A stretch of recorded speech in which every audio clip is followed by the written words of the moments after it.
was that there was a male that was high. So why does that mean death?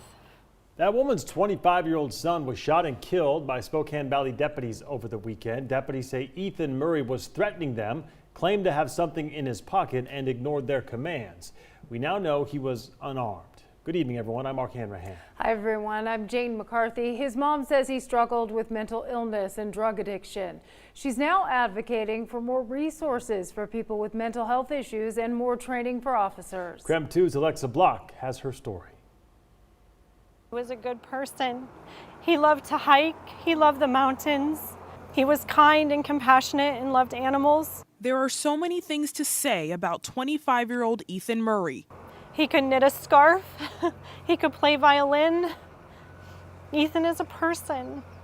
A person with an illness. His mother, Justine Murray, noticed a change in her son when he was 12. We started getting involved in marijuana and counseling and juvie and little miscellaneous troubles like theft. Things got worse for the Sandpoint family. Ethan suffered a meth-induced psychotic episode in 2014. That's when he was diagnosed with schizophrenia. In that time, he hitchhiked from state to state. He was in and out of mental institutions or living on the streets. Justine struggled to help her adult son with his illness and drug addiction. The hardest journey I've ever been on in my entire life. I just fought for him every day of every minute. He eventually made it home. He was sober, working, and doing well. This was him and his family on a ski trip this past December. By February, he had relapsed. He was arrested, and his March arraignment would be the last time Justine would see her son alive.